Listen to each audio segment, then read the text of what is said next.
Sveiki visi sugrįžę į mano kanalą ir sveiki, jeigu esate čia pirmą kartą. Nusprendžiau šiandien nufilmuoti vlogą. Gan nesenai pabudau, dabar yra 7 ryto, planavau keltis 6, kad eiti gan anksti į salę, bet mano planas neišdegė, tai šiek tiek nueisiu vėliau, nieko tokio. Tai manau, kol prasibudinsiu ir man reikia šiandien energetinio, nes labai mažai miegojau jau antrą naktį. Pabaigsiu žiūrėti tokį dokumentinį, kažkaip dabar vakarais pradėjau žiūrėti dokumentinius ir tada bijau užmigti, bet man labai patinka ir labai įdomu. Tai vakar pradėjau žiūrėti American Murder Lacey Peterson apie dingusią moterį nėščią ir visi įtarinėja, kad jos vyras ją nužudė ir ta prasme bent jau kaip viską iškomunikuoja dokumentiniam, tai tikrai atrodo, kad jisai ją nužudė 100%. Pačioj pradžiai dokumentinio rašo, kad jisai niekada nebuvo pasodintas į kalėjimą už jos žmogžudystę, nes bent jau kaip aš suprantu, trūko įrodymų. Tai pabaigsiu žiūrėti dokumentinį ir eisim pasportuoti šiek tiek.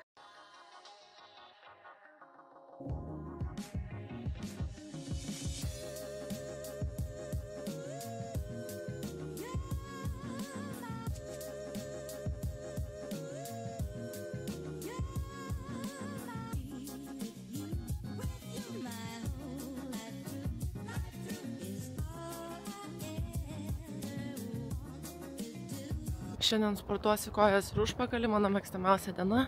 Prasitampysiu ir šiek tiek padarysiu presą. Azijoje būdama nei kartą neėjau į salę, o kai grįžau, ėjau šiaip nemažai, bet nepagavau tos rutinos. Tai šiandien bandysiu įvesti tą pradžią. Šiaip sportuoju labai lėtai ir prabūnu salėje ilgiau nei valandą. Kartais kur kas ilgiau.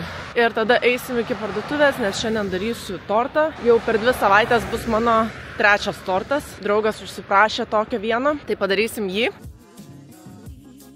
Šiaip niekada nebuvau žmogus, kuris sportuodavo. Man atrodo, kad kažkada, kai keldavau vlogmas ar vlogus tiesiog, dar kai gyvenom kartu su Danieliu, kartais namie pasportuodavau, bet į salę nueidavau karts nuo karto su savo draugė Jurita, kuri yra gryna sportsmenka. Gal net prieš skyrybas, bet ypatingai po skyrybų su mano buvusiu vaikinu įvyko kažkoks lūžis ir jinai mane įtikino, kad sportas yra ne tik fizinė, bet ir psichologinė sveikata. Ir pradėjau su ją eiti, jinai mane išmokė, kaip viską taisyklingai daryti, daugmaž bent jau. Pamilau salę iš tikrųjų. Aišku, noriu gražios figūros, noriu riestesnio užpakalio, noriu ryškesnio preso, noriu apskritai šiek tiek ryškesnių formų, bet tuo pačiu man labai patinka tas, kad salė atpalaiduoja ir yra tam tikra terapija. Aš šiaip esu propaguotoja eiti į tikrą terapiją, bet salė tikrai padeda. Visada būsiu dėkinga Juritai, kad jinai mane atvedė į šitą pasaulį ir kad aš dabar į salę einu su malonumu. Nu, gal ne šią minutę, už tai, kad atpratau, bet, pavyzdžiui, kai buvau Lietuvoje mėnesį laiko gruodį, ėjau į salę beveik kiekvieną dieną. Aišku, dariau pertraukas. Jo, labai tikiuosi, kad dabar galėsiu vėl grįžti į ritmą ir nepraleidinėti ir nepramiegoti. Šiandien irgi jau yra po 8 ryto ir jau labai vėlai einu, nes šiaip einu apie 5-6, nu gal labiau apie 6. Jau 8 jau gan vėlų, tai bus daug žmonių, man nepatinka su daug žmonių sportuoti, nes aš dar gėdijos.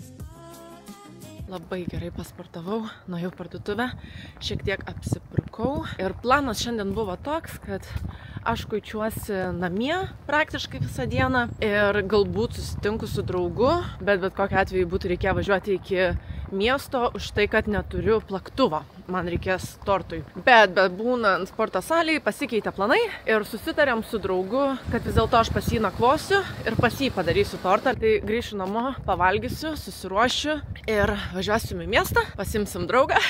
Kadangi labai geras oras, norim praleisti laiko lauke. Praeitą savaitę iš viso buvo tobula. Vakar irgi buvau pas draugą, vėlai vakare grįžau. Galvojam eiti pažaisti krepšinį. Tai draugas mane nuvertino ir pamiršo, kad mes lietuviai esam krepšinio žaidėjai. Vakar apsipirkau labai mažai pirkinių pieno kavai. Čia visi šiti dalykai bus tortui ir nusipirkau duonos dabar kaip ir pusryčiam ar pietums.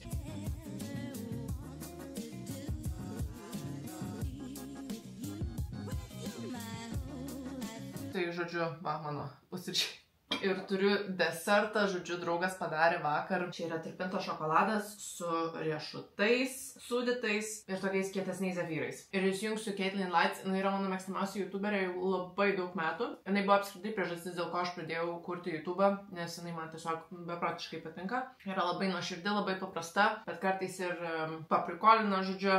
Man jinai tokia labai sava. Tarp kitko, labai nekantrauju už tai, kad nusipirkom su Niku, mano draugu, bilietus į Lietuvą. Velykom važiuojam į Lietuvą savaitę laiko, pamatyti mamą ir Katiną, už tai, kad Pikselis vis dar yra Lietuvoj. Tai žodžiu, visų labai pasilgau, plus turiu neščią draugę, kurią irgi labai noriu pamatyti, nes nuo tada, kai sužinau, kad jinai yra neščia, dar jos gyvai nemačiau.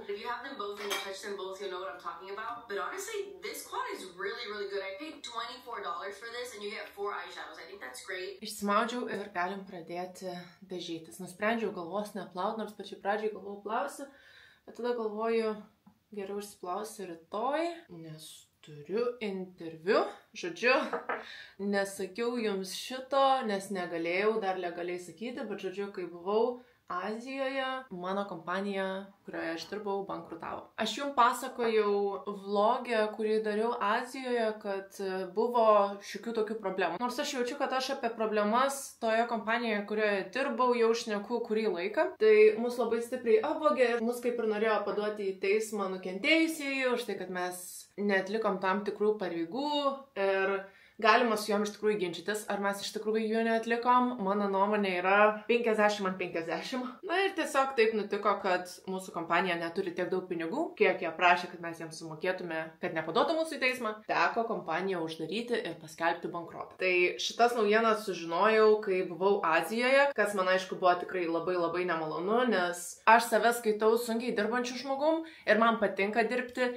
ir aš nežiūriu taip į žmonės, kurie neturi darbo.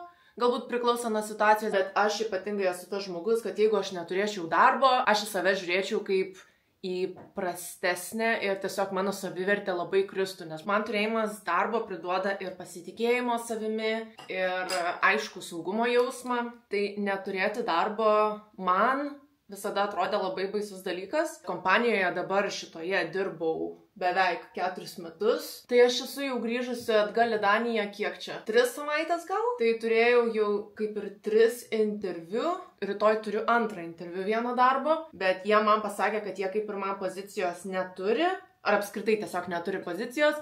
Tačiau aš jiem pasirodžiau labai įdomi ir mane rekomendavo vienas kaip ir pažįstamas savininkas vienos kompanijos, kur mes kartu kaip ir dirbom tam pačiam ofice. Tai jie labai norėtų su manim susitikti gyvai ir tiesiog pasižiūrėti, galbūt kažką mes galime man rasti. Tai laikau špygas, labai noriu darbo.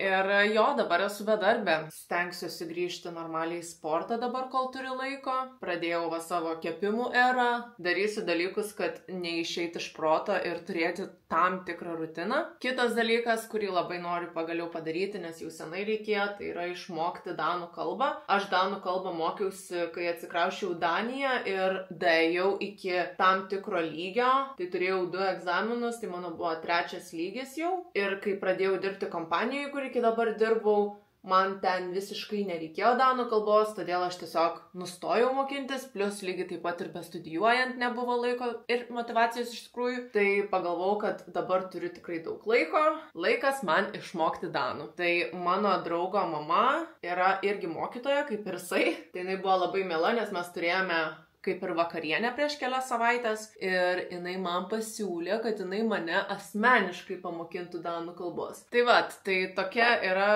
mini istorija ir update'as. Šiaip žinokit, ką ir sakiau patiem vadovam ir jie iš tikrųjų man sakė lygiai tą patį, kad šiek tiek jaučiu palengvėjimą šiokį tokį, kad ten nebedirbu, apart to, kad neturiu darbo, bet šiaip kalbant apie pačią kompaniją, man ten labai patiko dirbti, aš mylėjau savo darbą ir tiesiog kaifuodavau kiekvieną mielą dieną. Tačiau, kai prasidėjo ypatingai ta paskutinė didžiulė vagystė ir man reikėjo labai daug dirbti su policija, su jais nuolatos kalbėti, bendrauti, duoti parodymus ir tiesiog vyko skambučiai, e-mailai ir visa kita nuolatos. Lygiai taip pat, kaip ir minėjau, tame vloge, kai pasakau šitą situaciją, man reikėjo bendrauti su visais nukentėjusiais ir tikrai ne visi buvo labai mandagus ir labai draugiški ir tikrai ne visi vertino mano pagalbą jiems, ką aš puikiai suprantu. Niekas tokiose situacijose negalvotų apie mane,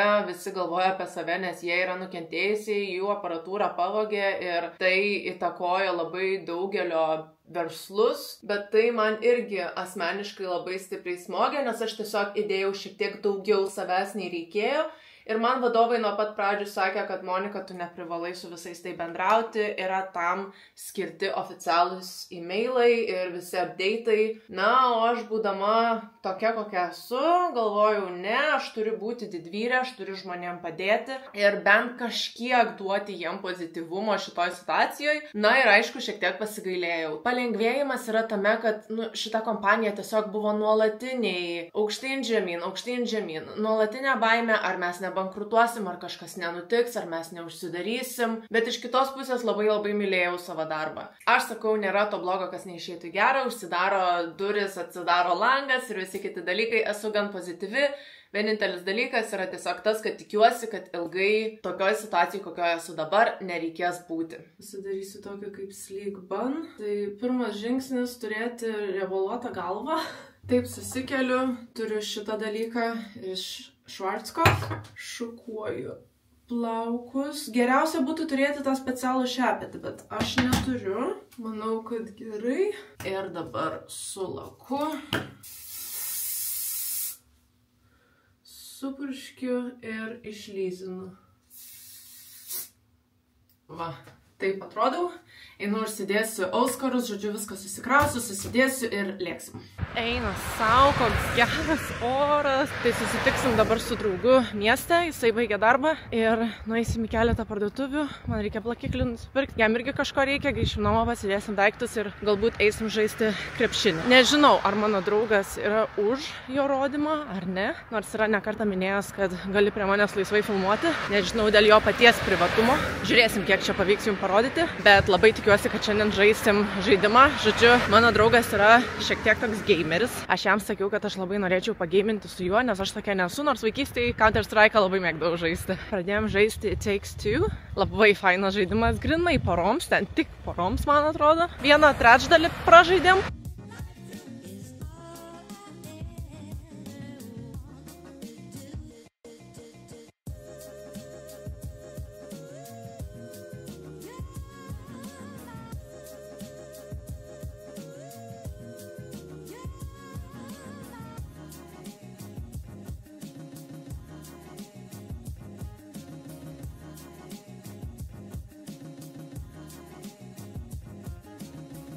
Su šitu kamuoliu amerikietiško futbolo. Nuo ten, prieš tai nuo toliau, turėjom pataikyti į šitą. Tai aš pataikiau pirmą, vėliau pataikė Nikas. Žodžiu, pavargau, berankaip, varom pirkti kažką vakarieniai ir namo.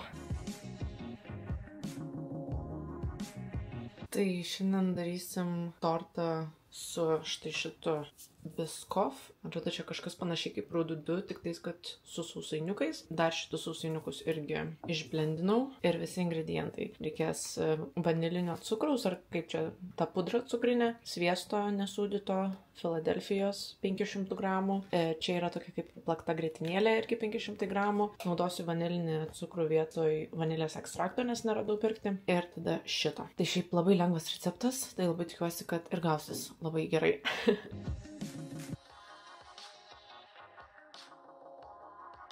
Ištirpdžiau 100 gramų sviesto ir turiu 200 gramų tų sausainiukų, bet šiaip galima bet kokių naudoti. Bet žodžiu, sumaišysiu ir sudėsiu čia į skardą, išminkysiu, kad būtų pagrindas ir tada pradėsiu maišyti kitus produktus.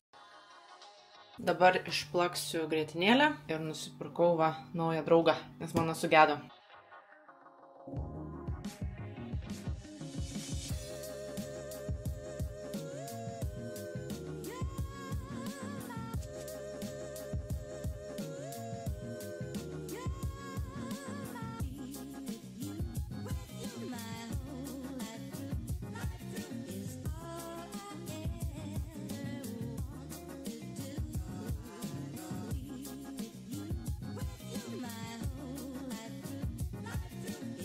Dabar sumaišiau Filadelfiją, vanilinį cukrų, cukraus pudrą ir šitą. Ir žinokit, jis visai nėra kaip rūdų, nusišnekėjau. Praktiškai viską dariau iš akies. Ir dabar sumaišysiu vėl šiek tiek ir tada šitus du sumaišysiu ir praktiškai bus baigta. Tada tai reikės viską sudėti į skardą, šitą šiek tiek pašildyti karštam vandenį, kad jisai ištirptų ir aplieti. Ir viskas. Labai lengva.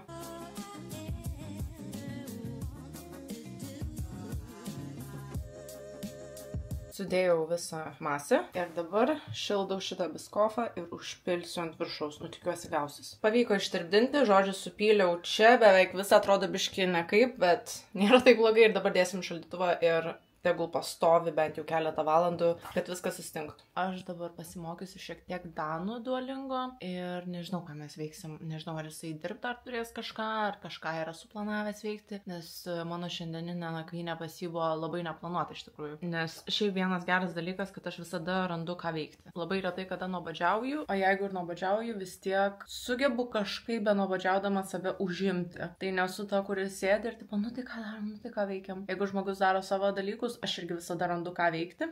Dar galvoju pasakysiu dėl Azijos, tai kiek aš išleidau savo Azijos kelioniai. Tai nors dar neskaičiavau, bet preliminari suma su bilietais pirmyn ir atgal, žodžiu, viskas Azijai, apart kuprinės ir ten visų kitų rūbų ir taip toliau. Manau, kad man išėjo apie 3000 eurų mėnesių laiko, pabuvau Tailande ir Vietname. Šiaip manau, kad buvo galima apsieiti per puspigiau. Tiesiog, kad ten būnant noris tai kokios kavos nusipirkti, tai kokį sumuštinį, nueiti 7-Eleven, paskiau makijažas, paskiau dovanos, paskiau tas, taksai. Ir tikrai momentais aš galėjau, manau, priimti protingesnius sprendimus, bet viskas su to yra gerai, tiesiog esmė tame, kad jeigu kažkas galvojate keliauti, tai tikrai manau, kad galima turėti labai mažą biudžetą ir taip pat daug ką pamatyti ir daug ką nuveikti. Aš taip pat ėmiau daug tų tripų, galima tikrai ir vaikščioti ir daryti pramogas, kurios nereikalauja daug pinigų. O ten yra pigu. Vienintelė problema su tuo pigu yra, kad kai yra pigu, tai norisi labai daug ir visur leisti ir nepajauti, kai išleidi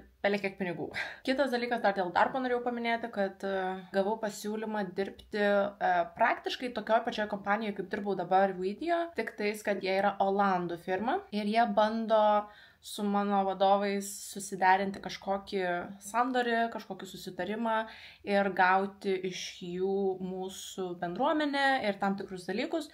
Tai žodžiu, jeigu jiem pavyks, nenoriu labai eiti didelės smulkmenas, tiesiog jie man sakė pasiūlys darbą, tai aš irgi dėl to laukiu. Tai labai tikiuosi, kad ilgai bedarbė nebūsiu. O prieš tai filmavau šiek tiek televizorių, tai žiūrim su draugu Game of Thrones. Aš niekada nesu mačius kažkodėl, visada matydavau žmonės žiūrint, bet pati kažkaip neprisiruošdavau gal dėl to, kad daug sezonų. Bet kai pradėjom su Niku draugauti, jis sako, ar tu esi mačius Game of Thrones, kokia tavo nuomonė, sakau, ne, nesu, ir sako, o dieve, turim pažiūrėti kartu. O jisai matęs jau labai daug laiko ir išsianalizavęs kiekvieną detalę, nes vienas jo hobių yra filmai, serialai ir analizavimas tiek apšvietimo, tiek muzikos, tiek dialogų, tiek visokių kitokių dalykų, žodžiu, ne tiesiog žiūri dėl to, kad fainai, bet žiūri ir dėl to, kad kažką išmokti ar suprasti, kodėl būtent tą pasakė toj vietoj, kodėl būtent tą muziką uždėjo toj vietoj, kodėl apšvietimas atrodo taip ir taip toliau, tiesiog tas visas detalės, kurios slepiasi ir mes jų nematom tiesiog žiūrinti kažką ir negalvojant apie tai. Bet tai suteikia tam tikrus jausmus, kodėl jos suteikia, kaip jos suteikia ir taip toliau. Tai dabar jau esam gal 3. sezone, gal 4. sezone. O šiandien, tarp kitko, kai žaidėm krepšinį, tai niekas laimėjo.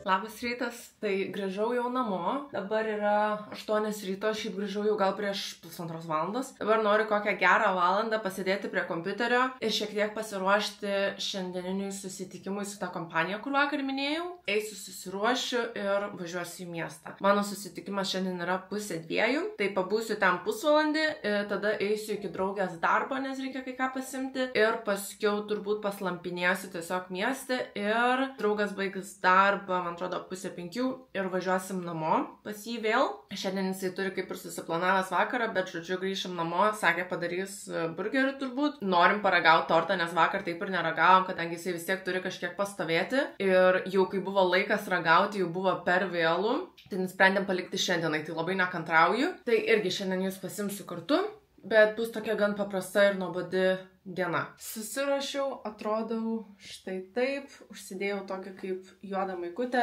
ir švarkelį ir džinsus. Tai labai paprastai, pasidažiau irgi gan paprastai, žodžiu, esu pasiruošus ir už pusvalandžio nepilno bus mano autobusas ir važiuosiu į miestą.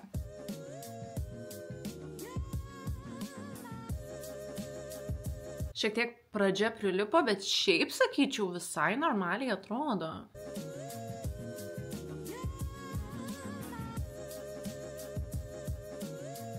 I think this is the best cake you made so far. Really? Yeah, definitely. Buvo pyragas žiauriai skanus, dar pažaidėm žaidimą, pažiūrėjom Game of Thrones, įsipyliau dabar vyno, draugas gėmina biškį ir pasidarėm mano grinai comfort food. Čia yra sumaišyti išvirti ryžiai su kepta lašiša, tiesiog pasūdyta ir su pipirais.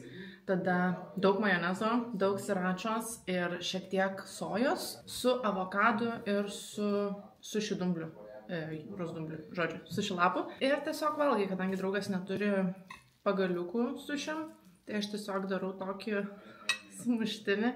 Čia yra mano maistas, kurį aš tikrai valgyčiau kiekvieną dieną. Tai šiandien pasiūlė, sako, davai pasidarom tą. Tai taip apsidžiaugiau, nes mano draugas šiaip nevalgo ryžių, tiksliau nelabai mėgsta ryžius. Tai kai man jis pasiūlo kažką su ryžiais, aš žiauriai apsidžiaugiu, nes man ryžiai yra pats skaniausias dalykas prie visko. Labas rytas, esu pakeliui namo. Vakar kai pavalgėm, susiskambinau su draugėm, pašnekėjau. Labai greitai iš tikrųjų ėjo miegoti. Jisai labai anksti eina miegoti palyginus su manim. Noriu labai stipriai pasimokinti danų, papusryčiauti, susitvarkyti namus, išsimaudyti ir greitai vėl važiuosiu į miestą. Šiandien turim, tiksliau neturim, bet aš jam padedu, kadangi jisai yra mokytojas 7-9 klasių vaikų, tai jam reikia sukurti ten tokį šokį.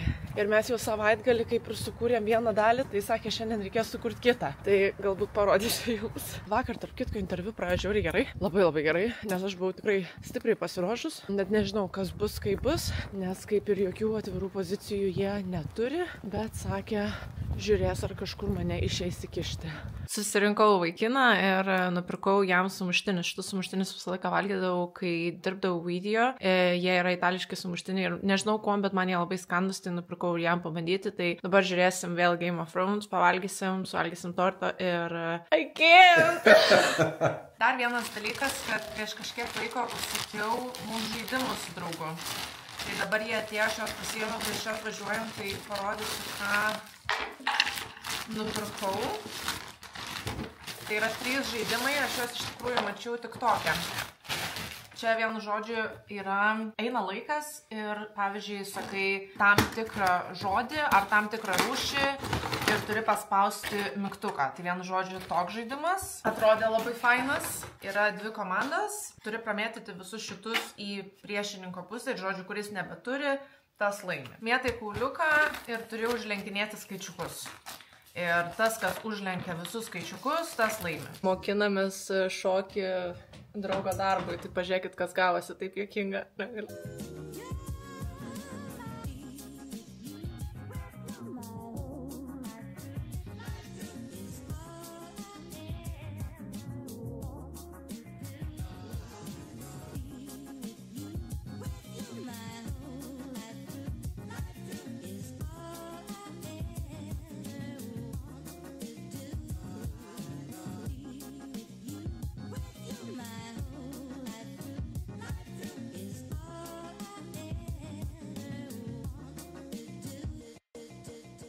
Supratau, kad neatsisveikinau su jumis šito vlogo pabaigoje, tai ką tik nufilmavau TikToką, kaip išbandau Makeup Atelier kosmetiką, įkelsiu į TikToką ir manau iš tikrųjų, kad savo vlogą čia jau ir baigsiu. Tai labai tikiuosi, kad išeis jų nufilmuoti daugiau ir ačiū labai, kad žiūrėjote, tikiuosi, kad patiko ir buvo įdomu ir susitiksime kitame. Ciao!